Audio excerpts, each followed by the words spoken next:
ഹരേ രാമ സീതാപതേ രാവണാരേ ഖരാരേ മുരാരേ പരേതീരയന്തം സദാകാലമേവം സമാലോകയന്തം സമാലോകയാ ലോകയാ ശേഷബന്ധോ രാമ രാമ രാമ രാമ രാമ രാമ രാമ രാമ രാമ രാമ രാമ രാമ രാമ രാമ. ശ്രീരാമനോട് തൻ്റെ സഹോദരിയായ കൗശികി നദിയുടെ കഥ പറയുകയാണ് വിശ്വാമിത്രൻ. സത്യവതി എന്നാണ് വിശ്വാമിത്ര സഹോദരിയുടെ നാമം. സത്യവതി ഋജീക മഹർഷിയെ വിവാഹം ചെയ്തു. മഹാതപസ്വിയായ, ബ്രഹ്മാനന്ദത്തിൽ മുഴുകി അനുനിമിഷം ലോകത്തിന് മുഴുവൻ അനുഗ്രഹം നൽകാൻ കഴിവുള്ള മഹർഷീശ്വരനായിരുന്നു ഋജീകൻ. അദ്ദേഹത്തിൻ്റെ ധർമ്മപത്നിയായി സത്യവതി ആശ്രമത്തിൽ അദ്ദേഹത്തെ ശുശ്രൂഷിച്ചുകൊണ്ട് കഴിഞ്ഞു. യഥാകാലമെത്തിയപ്പോൾ ഋജീക മഹർഷിയിലൂടെ സത്യവതിക്കും ആ ബ്രഹ്മാനന്ദത്തെ അനുഭവിക്കാൻ സാധിച്ചു. പരമമായിരിക്കുന്ന പ്രകൃതി തത്വമായി, ജലസ്വരൂപമായി സത്യവതി പരിണമിച്ചു. ഹിമാലയത്തിൻ്റെ ഉത്തുംഗത്തിൽ നിന്നും ലോകഹിതത്തിനായി നദീരൂപത്തിൽ കൗശികി എന്ന പേരിൽ ഒഴുകിപ്പരന്നു. കുശിക വംശത്തിൽ ജാതയായതുകൊണ്ടാണ് ആ നദിക്ക്, വിശ്വാമിത്ര സഹോദരിക്ക്, കൗശികി എന്ന പേരുണ്ടായത്.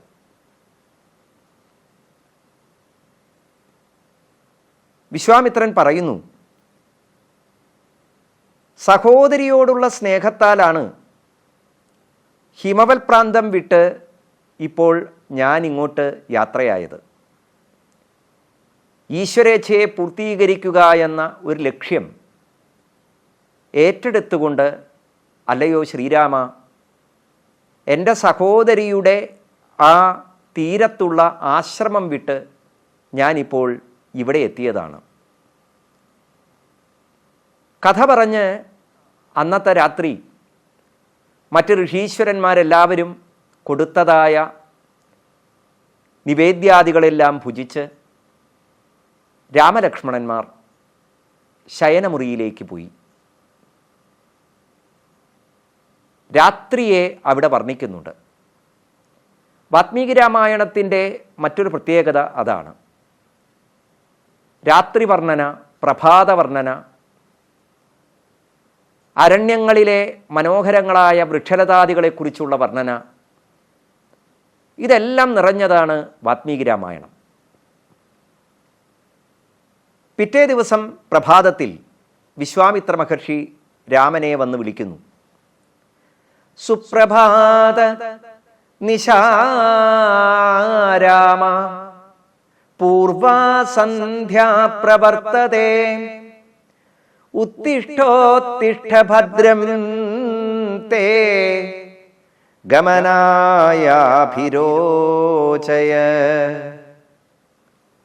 ദാ രാത്രി കഴിഞ്ഞിരിക്കുന്നു, അല്ലയോ ശ്രീരാമ, എഴുന്നേറ്റാലും. ചക്രവാളത്തിൽ സന്ധ്യയുടെ മനോഹാരിത കാണാനായി തീർന്നിരിക്കുന്നു.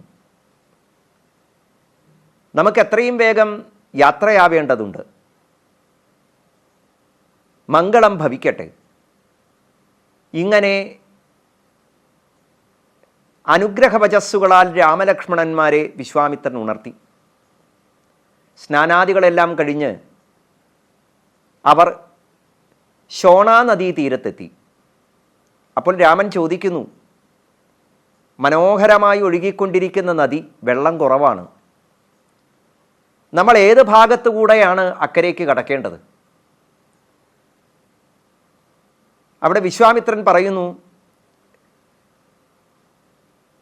ഈ നദിക്കരയിലുള്ളതായ ഋഷീശ്വരന്മാർ യാത്ര ചെയ്യുന്ന കടവുണ്ട്, ആ കടവിലൂടെ നമുക്കും അക്കരയെത്താം. അങ്ങനെ ഋഷീശ്വരന്മാർ പോയ വഴിയിലൂടെ വിശ്വാമിത്രൻ രാമലക്ഷ്മണന്മാരെ ശോണാ നദിക്കക്കരയ്ക്ക് കൂട്ടിക്കൊണ്ടുപോകുന്നു. ഇവിടെ കാവ്യാത്മകമായി വർണ്ണിച്ചതാണ് രാമൻ്റെ ചോദ്യവും വിശ്വാമിത്രൻ്റെ ഉത്തരവും. മഹാത്മാക്കൾ പോകുന്ന വഴികളിലൂടെയാണ് നമ്മൾ യാത്ര ചെയ്യേണ്ടത് എന്ന ധ്വനി വിശ്വാമിത്രൻ്റെ വാക്കുകളിൽ നിറഞ്ഞു നിൽക്കുന്നു. വാത്മീകി മഹർഷി പുരാവൃത്തങ്ങൾ അവതരിപ്പിക്കുമ്പോൾ അത് വെറുതെ കഥയായി പറഞ്ഞു പോവുക മാത്രമല്ല, ആ കഥയിലൂടെ ചില മനോഹരങ്ങളായിരിക്കുന്ന ദർശനങ്ങൾ കൂടി നമുക്ക് പകർന്നു തരുന്നുണ്ട്. അവ പലപ്പോഴും സാമൂഹികമായിരിക്കുന്ന ജീവിതധർമ്മങ്ങളെക്കുറിച്ചാവാം, പ്രപഞ്ചരഹസ്യത്തെ വെളിപ്പെടുത്തുന്ന ഉപനിഷത്ത് ദർശനങ്ങളാവാം. ഇങ്ങനെ ഓരോ കഥകളിലൂടെയും നമ്മളെ കൂട്ടിക്കൊണ്ടുപോകുന്ന കവി രാമായണം പൂർണ്ണമാകുന്ന നിമിഷത്തിൽ നമ്മളെ അത്ഭുതപ്പെടുത്തുന്ന രീതിയിൽ ഈ കഥകളെയെല്ലാം ചേർത്ത് വയ്ക്കാവുന്നതായ ഒരു ആസ്വാദന തലം കൂടി പകർന്നു തരുന്നുണ്ട്. അതാണ് നാം മുമ്പ് കേട്ട കുശനാഭപുത്രിമാരുടെ കഥ, വായുവിൻ്റെ കോപത്തിൻ്റെ കഥ. അവിടെ വായു ചോദിച്ചപ്പോൾ കുശനാഭപുത്രിമാർ പറഞ്ഞ അച്ഛൻ്റെ വാക്കനുസരിക്കുന്ന മക്കളാണ് ഞങ്ങൾ എന്ന ആ സംവാദം സാമൂഹികമായിരിക്കുന്ന ഒരു ജീവിതത്തെ, സുരക്ഷിതമായൊരു ജീവിതം, അത് എങ്ങനെയാണ് നമ്മൾ ആർജിക്കേണ്ടത് എന്ന ഒരു തത്വോപദേശം കൂടി അവിടെ വിശദമാക്കുന്നു. അപ്പോൾ ഇന്നത്തെ കാലഘട്ടത്തിൽ നമുക്ക് തോന്നാവുന്ന ചില ചിന്തകളുണ്ട്. അച്ഛനമ്മമാർ കാണിച്ചു തരുന്നതായ പുരുഷന്മാരെ വിവാഹം കഴിക്കുക എന്നതാണോ ഒരു സ്ത്രീക്കുണ്ടാവേണ്ട ഗുണം എന്ന രീതിയിൽ ചില ചോദ്യങ്ങൾ ഉണ്ടാവാം. പക്ഷേ വാത്മീകി മഹർഷി അവിടെ തന്നെ മറ്റൊരു കഥയിലൂടെ അതിൻ്റെ ഉത്തരവും നമുക്ക് പകർന്നു തന്നു. സോമദ എന്ന ഗന്ധർവ സ്ത്രീ ചൂളി എന്ന മഹർഷീശ്വരനോട് പറയുന്നത്, ഞാൻ ആരെയും വിവാഹം കഴിക്കുകയില്ല, പക്ഷേ എനിക്കൊരു പുത്രനെ വേണം എന്നാണ്. അപ്പോൾ ജീവിതത്തിൻ്റെ വ്യത്യസ്തങ്ങളായിരിക്കുന്ന ഭാവതലങ്ങളെ സ്പർശിക്കുന്നുണ്ട്. ഏതെങ്കിലും തരത്തിലുള്ളതായ ശരിതെറ്റുകളെ വ്യാഖ്യാനിക്കുന്നതിന് മുമ്പ് ആ ശരിതെറ്റുകൾ നിലനിൽക്കുന്നത് ഓരോരുത്തരുടെയും മനോഭാവങ്ങൾക്കനുസരിച്ചാണ് എന്ന് വ്യക്തമാക്കി തരികയാണ്. സോമദ എന്ന ഗന്ധർവ സ്ത്രീയെ സംബന്ധിച്ചിടത്തോളം വിവാഹം കഴിക്കാതെ ഒരു പുത്രൻ ഉണ്ടാകുന്നത് ഒരു മഹാപരാധമല്ല. പക്ഷേ കുശനാഭപുത്രിമാരെ സംബന്ധിച്ചിടത്തോളം അച്ഛൻ പറയുന്ന പുരുഷനെയല്ലാതെ ഏതെങ്കിലും ഒരു പുരുഷൻ തങ്ങളോട് ഇഷ്ടമാണ് എന്ന് പറഞ്ഞതുകൊണ്ട് സ്വന്തം സ്വാതന്ത്ര്യമെടുത്ത് ആ പുരുഷൻ്റെ പിന്നാലെ പോകുന്നത് ധർമ്മമല്ല എന്ന് അവർ ചിന്തിക്കുന്നു. അപ്പോൾ ജീവിതത്തിൽ വിവാഹമായാലും ആ വിവാഹ സങ്കല്പത്തിനനുസരിച്ച് ജീവിതം നയിക്കേണ്ടത് എങ്ങനെ എന്നുള്ളതും സന്തതികളെക്കുറിച്ചുള്ളതായ വിചാരങ്ങളും ഓരോ മനോഭാവങ്ങൾക്കനുസരിച്ച് അത് സമൂഹത്തിൽ പണ്ടേ നിലനിന്നിരുന്നു, ഇന്നും നിലനിൽക്കുന്നുണ്ട്. ഏത് ശരി ഏത് തെറ്റ് എന്ന് നിശ്ചയിക്കുന്നത് ഓരോരുത്തരും നിലകൊള്ളുന്നതായ കർമ്മത്തെ അടിസ്ഥാനപ്പെടുത്തിയും അവരാർജിച്ചതായ അറിവിനെ അനുസരിച്ചും ഒക്കെയാണ്. ഇതിനെ യഥേഷ്ടം തിരഞ്ഞെടുക്കാനുള്ള സ്വാതന്ത്ര്യമാണ് പുരാണം നമുക്ക് തരുന്നത്. സുഹൃത് സംഹിതതയാ ഉപദേശയുജേ എന്ന് പുരാണം പറയുന്നു. ഒരു സുഹൃത്തിനെ പോലെ നമുക്ക് ഉപദേശങ്ങൾ തരുന്നു. ഇന്നതൊക്കെ ഉണ്ടായിരുന്നു, ഇങ്ങനെയൊക്കെ ഉണ്ടാകാം, ഏത് ശരി ഏത് തെറ്റ് ഏത് തിരഞ്ഞെടുക്കണം എന്നതൊക്കെ ആ കഥ കേട്ട് ആസ്വദിക്കുന്ന വ്യക്തിയുടെ തീരുമാനമാണ്. അത് സ്വാതന്ത്ര്യമാണ്. കാവ്യമാകട്ടെ കാന്താസംഹിതതയാ ഉപദേശയുജേ. ഒരു ധർമ്മപത്നി തൻ്റെ ഭർത്താവിനെ മധുരവാക്കുകളാൽ ചില കാര്യങ്ങൾ ബോധ്യപ്പെടുത്തി അനുസരിപ്പിക്കുന്നത് പോലെ കാവ്യം അനുസരിപ്പിക്കുന്നു എന്നാണ് പറയുന്നത്. രാമായണം ഒരു കാവ്യമാണ്. അതുകൊണ്ട് ഈ കഥകളെല്ലാം വളരെ മധുരമായി നമുക്ക് പകർന്നു തരുന്നു. ആ മാധുര്യത്തെ ആസ്വദിക്കുന്നതോടൊപ്പം നമ്മൾ പോലും അറിയാതെ ആ വാക്കിൻ്റെ മഹത്വം കൊണ്ട് ശരികളിലേക്ക് നമുക്ക് തന്നെ ജീവിതത്തിൽ ലഭിക്കേണ്ട ശ്രേയസ് എന്താണോ കാലം ഒരുക്കി വച്ചിരിക്കുന്നത് അതിലേക്ക് നാം ചേർന്ന് നിൽക്കുന്നു. അതുകൊണ്ടാണ് രാമായണത്തെക്കുറിച്ച് പൊതുവെ പറയുന്നത് രാമാധിപത് വർത്തിതവ്യം എന്ന രാവണാധിപത്. രാമായണത്തിൽ എവിടെയും നിങ്ങൾ രാമനെ പോലെ ആവണം, നിങ്ങൾ രാവണനെ പോലെ ആവരുത് എന്നൊന്നും പറയുന്നില്ല. പക്ഷേ നമ്മൾ ഈ കഥകളൊക്കെ കേട്ട് കേട്ട് കേട്ട് പോകുന്നതിനനുസരിച്ച് കഥയുടെ ആ പറഞ്ഞ ശൈലിയുടെ മാധുര്യം കൊണ്ട് നമ്മുടെ മനസ്സ് ഏതൊക്കെയോ ശരികളിലേക്ക് ചേർന്ന് നിൽക്കുന്നുണ്ട്. അതെല്ലാവർക്കും ഒരേ ശരിയാവണമെന്നില്ല. ഓരോരുത്തരും ആർജിച്ചതായ അറിവിൻ്റെ സംസ്കൃതി അനുസരിച്ച് കഥകളിലെ കഥാപാത്രങ്ങൾ അവരെ സ്വാധീനിക്കുന്നു. അതുകൊണ്ടാണ് ചിലരെ രാമൻ സ്വാധീനിക്കുമ്പോൾ ചിലരെ ലക്ഷ്മണൻ സ്വാധീനിക്കുന്നു. ചിലർക്ക് സീതയും ചിലർക്ക് ഊർമിളയും മറ്റു ചിലർക്ക് രാവണനും ഇനിയും ചിലർക്ക് കുംഭകർണനും ഒക്കെയാണ് ആരാധനാപാത്രങ്ങൾ. എന്തായാലും വിശ്വാമിത്ര മഹർഷി രാമനെയും കൂട്ടി ശോണാനദി കടന്ന് എത്തിച്ചേരുന്നത് അതിഘോരമായിരിക്കുന്ന വനാന്തരത്തിലേക്കാണ്. ആ വനാന്തരം കടന്ന് മനോഹരമായ ഒരു നഗരപ്രദേശത്തിൻ്റെ അതിർത്തിയിലെത്തി. അവിടെ ജാഹ്നവി എന്ന പേരിൽ ഗംഗയൊഴുകുന്നു. അപ്പോൾ ശ്രീരാമൻ മനോഹരമായിരിക്കുന്നതായ ആ ഗംഗയുടെ സൗന്ദര്യം ആസ്വദിച്ചുകൊണ്ട് വിശ്വാമിത്രനോട് ചോദിക്കുന്നു. ഗംഗയ്ക്ക് അനവധി നാമങ്ങളുണ്ട്. ത്രിപഥക എന്ന് ഗംഗയെ വിശേഷിപ്പിക്കുന്നു. 3 വഴികളായി ഒഴുകിയ നദി എന്നർത്ഥത്തിൽ. അല്ലയോ വിശ്വാമിത്ര മഹർഷി, ഗംഗയുടെ കഥ അങ്ങ് പറഞ്ഞു തരണം. എന്തുകൊണ്ടാണ് ഗംഗയെ ത്രിപഥക എന്ന് വിളിക്കുന്നത്? എങ്ങനെയാണ് ആ 3 വഴികൾ ഗംഗയ്ക്കുണ്ടായത്? രാമൻ്റെ ചോദ്യം കേട്ട് വിശ്വാമിത്രൻ കഥ പറയുന്നു. മറ്റൊരു പുഴയുടെ കഥ. അല്പം മുമ്പ് നാം വിശ്വാമിത്രൻ്റെ സഹോദരിയായ കൗശികി നദിയുടെ കഥയാണ് കേട്ടത്. ഹിമവത്സാനുക്കളിലൂടെ ഒഴുകുന്ന കൗശികിയുടെ കഥ. ഇപ്പോൾ കേൾക്കുന്നത് ഗംഗയുടെ ചരിത്രമാണ്. ശൈലേന്ദ്രോ ഹിമവാൻ രാമ ധാതൂനാമാകരോ മഹാൻ തസ്യ കന്യാദ്വയം രാമ രൂപേണ പ്രതിമം ഭുവി. പുഴയുടെ കഥ പറയണമെങ്കിൽ പർവ്വതത്തെ അറിയണം. ഗംഗ ഒഴുകുന്നത് ഹിമവത്സാനുവിലൂടെയാണ്. വിശ്വാമിത്രൻ കഥ ആരംഭിക്കുന്നത് പർവ്വതരാജാവായിരിക്കുന്ന ഹിമവാന് 2 പെൺകുട്ടികളുണ്ടായി എന്ന് പറഞ്ഞുകൊണ്ടാണ്. ആ 2 പെൺകുട്ടികളിൽ മൂത്തവളാണ് ഗംഗാദേവി. രണ്ടാമത് ഹിമവാന് ജനിച്ചത് സാക്ഷാൽ ഭഗവതി തന്നെയാണ്. ആ ഭഗവതിയെ പർവ്വത നന്ദിനി എന്നർത്ഥത്തിൽ, പർവ്വതത്തിൻ്റെ പുത്രി എന്നർത്ഥത്തിൽ പാർവതി എന്ന് വിളിക്കുന്നു. ഹിമവാന്റെ ധർമ്മപത്നിയാണ് മേന.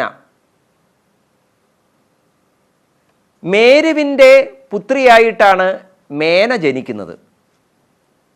അങ്ങനെ ഹിമവാന്റെയും മേനയുടെയും മക്കളായി ജനിച്ചവരാണ് ഗംഗാദേവിയും പാർവതീദേവിയും. തസ്യാം ഗംഗേയമഭവത് ജ്യേഷ്ഠാ ഹിമവതഃ സുതാ ഉമാ നാമദ്വിതീയാഭൂത് കന്യാ തസ്യൈവ രാഘവ. ഈ ഗംഗ ഹിമവൽ പുത്രിയായി അവതരിച്ച സമയത്ത് ദേവന്മാർ ഹിമവാന്റെ അരികത്ത് വന്ന് ആ ഗംഗയെ ദേവലോകത്തിലൂടെ പ്രവഹിച്ച് അമരാവതിയെ സുന്ദരമാക്കാൻ അഭ്യർത്ഥിച്ചു. ദേവന്മാരുടെ അഭ്യർത്ഥന പ്രകാരം ഹിമവാൻ തൻ്റെ പുത്രിയായ ഗംഗയെ ദേവന്മാർക്ക് നൽകി.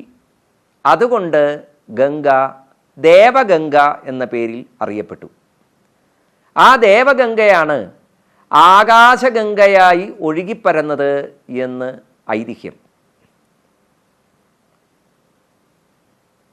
ഇങ്ങനെ സ്വർഗംഗയെന്നും ദേവഗംഗയെന്നും ആകാശഗംഗയെന്നും അറിയപ്പെടുന്നതായ പുണ്യനദി പിന്നീട് പാപനാശിനിയായി ഭാരതഭൂമിയിലൂടെ ഒഴുകിയ ചരിത്രമാണ് സൂര്യവംശ രാജാക്കന്മാരുടെ ചരിത്രത്തിൽ വളരെ വിശേഷപ്പെട്ട ഒന്നായി എല്ലാ പുരാണങ്ങളും ഗംഗാമാഹാത്മ്യമായി വാഴ്ത്തിപ്പാടുന്നത്. ഹിമവാന്റെ പത്നിയായ മേരുപർവ്വതത്തിൻ്റെ പുത്രിയായ മേന അങ്ങനെയൊരു രൂപത്തിൽ അവതരിക്കാൻ ഒരു കാരണം ശിവപുരാണത്തിൽ പറയുന്നുണ്ട്. അത് രാമായണ കഥയിലെ വളരെ പ്രധാനപ്പെട്ട കഥാപാത്രങ്ങളുമായി ബന്ധമുള്ളതാണ്. അതുകൊണ്ട് ഇവിടെ ഒന്ന് ആ കഥ സ്മരിക്കാം. പിതൃക്കളുടെ പുത്രിമാരായി 3 പേരുണ്ടായിരുന്നു: മേന, ധന്യ, കലാവതി. ദേവലോകത്തും ഗന്ധർവലോകത്തും ബ്രഹ്മലോകത്തും ഒക്കെ യഥേഷ്ടം സഞ്ചരിക്കുവാനുള്ള സ്വാതന്ത്ര്യമുള്ളവരായിരുന്നു ഈ പിതൃപുത്രിമാർ. ഒരിക്കൽ ബ്രഹ്മസദസ്സിൽ മേന, ധന്യ, കലാവതി എന്നീ 3 പെൺകുട്ടികൾ, പിതൃക്കളുടെ മക്കൾ, വിശിഷ്ടമായിരിക്കുന്ന ഇരിപ്പിടത്തിൽ ഇരിക്കുകയായിരുന്നു. ബ്രഹ്മദേവനെ ധ്യാനിച്ചുകൊണ്ട് ബ്രഹ്മസദസ്സിലെ സംവാദങ്ങളൊക്കെ കേട്ടുകൊണ്ട് ആ സമയത്ത് അവിടേക്ക് സനകാദി ഋഷീശ്വരന്മാർ കടന്നു വന്നു. ആത്മാരാമന്മാരാണ് സനകാദികൾ. സനകൻ, സനന്ദൻ, സനാതനൻ, നന്ദൻ എന്നിങ്ങനെയുള്ള 4 പേർ ബ്രഹ്മാവിൻ്റെ മക്കളാണ്. അവരെപ്പോഴും കുമാരഭാവത്തിൽ സഞ്ചരിക്കുന്നവരാണ്. കുമാരഭാവം എന്ന് പറഞ്ഞാൽ ഗുരുകുലത്തിൽ വിദ്യാഭ്യാസം ചെയ്യുന്നതായ കാലഘട്ടം, ആ പ്രായം. അതുകൊണ്ടാണ് അവരെ സനത്കുമാരാദികൾ എന്നും വിശേഷിപ്പിക്കുന്നത്. നിത്യബ്രഹ്മചാരികളാണ്, നൈഷ്ഠിക ബ്രഹ്മചാരികൾ. അവർ ബ്രഹ്മസദസ്സിലേക്ക് കടന്നു വന്നപ്പോൾ അവിടെ സദസ്സിലുണ്ടായിരുന്ന എല്ലാവരും എഴുന്നേറ്റു, ബഹുമാനിച്ചു. പക്ഷേ ഈ പിതൃപുത്രിമാർ പരസ്പരം എന്തൊക്കെയോ കാര്യങ്ങൾ പറഞ്ഞ് അശ്രദ്ധമായിരുന്നു. ഇത് കണ്ട് സനകാദികൾ മനസ്സുകൊണ്ട് സങ്കല്പിച്ചു, നിങ്ങൾ 3 പേരും ഭൂമിയിൽ പോയി ജനിക്കുക. ആ സങ്കല്പമനുസരിച്ച് മേന, ധന്യ, കലാവതി 3 പിതൃപുത്രിമാരും ഭൂമിയിൽ ജനിക്കുകയുണ്ടായി. അവർക്ക് സനകാദികൾ ഒരു അനുഗ്രഹം കൂടി കൊടുത്തു. സാക്ഷാൽ ഭഗവതിയെ തന്നെ മക്കളായി ലഭിക്കാനുള്ളതായ ഭാഗ്യം. അങ്ങനെയാണ് ഇവിടെ മേന മേരുപർവ്വതത്തിൻ്റെ പുത്രിയായി ജനിച്ച് ഹിമവാനെ വിവാഹം കഴിച്ചു.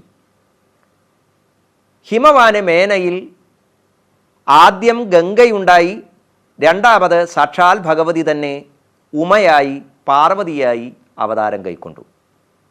ഇനി പിതൃക്കളുടെ മറ്റ് 2 പുത്രിമാർ. ഒന്ന് ധന്യ. രാമായണവുമായി വളരെ ബന്ധമുള്ള ഒരു കഥാപാത്രമാണ് ധന്യ. ധന്യ ജനിച്ചത് വിദേഹത്തിൽ ജനക മഹാരാജാവിൻ്റെ പത്നിയായി തീർന്നു. അങ്ങനെ ജനക മഹാരാജാവിന് യജ്ഞശാല നിർമ്മിക്കുന്നതിന് വേണ്ടി നിലമുഴുതപ്പോൾ സാക്ഷാൽ ഭഗവതിയെ, ലക്ഷ്മി ഭഗവതിയെ തന്നെ പുത്രിയായി ലഭിച്ചു സീതാദേവി. ആ സീതാദേവിയെ പുത്രീഭാവത്തിൽ വളർത്താനുള്ള ഭാഗ്യം ത്രേതായുഗത്തിൽ ഈ ജനക മഹാരാജാവിൻ്റെ പത്നിയായി ജീവിച്ച ധന്യയ്ക്ക് ലഭിച്ചു അനുഗ്രഹം. പിന്നെ കലാവതി. ദ്വാപരയുഗത്തിലാണ് കലാവതിയുടെ ജനനം പറയുന്നത്. കലാവതി ജനിച്ചത് ഗോപകുലത്തിലാണ്. കലാവതി വൃഷഭാനുവിൻ്റെ പത്നിയായി. വൃഷഭാനുവിന് കലാവതിയിൽ സാക്ഷാൽ ലക്ഷ്മി ദേവി പുത്രിയായി അവതരിച്ചു, രാധ എന്ന പേരോടുകൂടി. ഇങ്ങനെ പിതൃക്കളുടെ പുത്രിമാർ 3 പേർ 3 യുഗങ്ങളിൽ അവതരിച്ച് സാക്ഷാൽ ജഗദംബികയുടെ അവതാരങ്ങളെ പോറ്റി വളർത്താനുള്ള ഭാഗ്യം ലഭിച്ചവരായി തീർന്നു എന്ന് ശിവപുരാണത്തിലെ കഥ. കൃതയുഗത്തിൽ ഗംഗാദേവിയുടെയും പാർവതീദേവിയുടെയും അമ്മയായി ഹിമവാന്റെ പത്നിയായി മേന. ആ പാർവതീദേവിയാകട്ടെ സാക്ഷാൽ ശ്രീരുദ്രനെ വിവാഹം ചെയ്തു.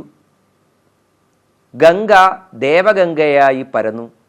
ആ ദേവഗംഗ പാപനാശിനിയായ ഭാരതഹൃദന്തത്തിലൂടെ ഒഴുകിപ്പരന്ന് മഹാസംസ്കൃതികളെ ഉണർത്തിയ ഗംഗയായി, അളകനന്ദയായി, ഭാഗീരഥിയായി പരിണമിച്ചത് എങ്ങനെയാണ് എന്ന കഥ നമുക്ക് അടുത്ത അധ്യായത്തിൽ കേൾക്കാം. രാമ രാമ രാമ രാമ രാമ രാമ രാമ രാമ രാമ രാമ രാമ രാമ രാമ രാമ